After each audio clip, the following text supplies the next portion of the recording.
That was lovely. But the texture. They were working man's hands, but she was willing to overlook their lack of class because of their skill. His face was intriguing. Not pretty. She would never be coupled, much less allowed herself to be photographed with a man prettier than she.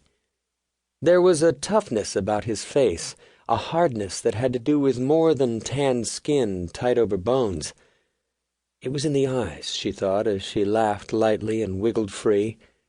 They were gray, more the color of flint than smoke, and held secrets.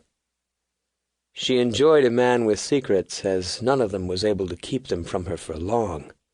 "You're a bad boy, Cameron." The accent was on the last syllable. She tapped a finger against his mouth, a mouth that held no softness whatsoever. "So I've always been told." He had to think for a moment as her name skimmed along the edges of his memory.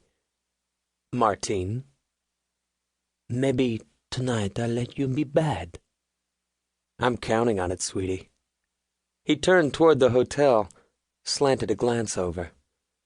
At 6 foot, she was nearly eye to eye with him. "My sweet or yours?" "Yours." She all but purred it. "Perhaps if you ordered up another bottle of champagne, I'll let you try to seduce me." Cameron cocked a brow, asked for his key at the desk. "I'll need a bottle of Cristal, 2 glasses, and 1 red rose," he told the clerk while keeping his eyes on Martine. "Right away." "Yes, Monsieur Quinn, I'll take care of it." "A rose?" She fluttered at him as they walked to the elevator. "How romantic." "Oh, did you want one too?"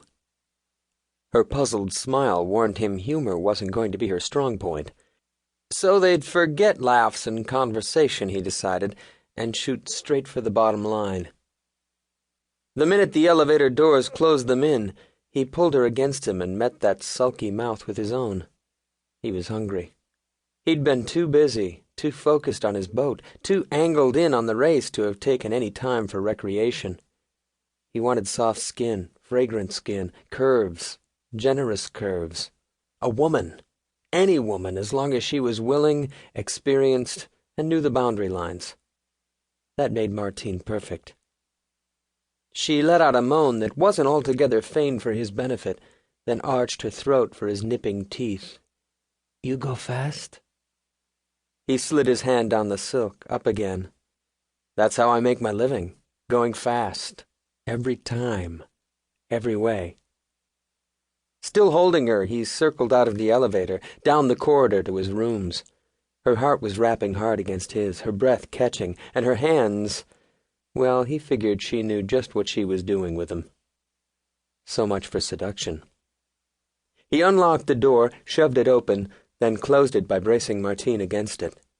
He pushed the 2 string-width straps from her shoulders and, with his eyes on hers, helped himself to those magnificent breasts. He decided her plastic surgeon deserved a medal. "You want slow?" Yes, the texture of his hands was rough, but God, exciting. She brought 1 mile-long leg up, wrapped it around his waist. He had to give her full marks for a sense of balance. "I want now." "Good. Me too." He reached up under her excuse for a skirt and ripped away the whisper of lace beneath. Her eyes went wide, her breath thickened. "Animal? Beast?" And she fastened her teeth in his throat. Even as he reached for his fly, the knock sounded discreetly on the door behind her head. Every ounce of blood had drained out of his head to below his belt. "Christ! Service can't be that good here. Leave it outside," he demanded, and prepared to take the magnificent Martine against the door.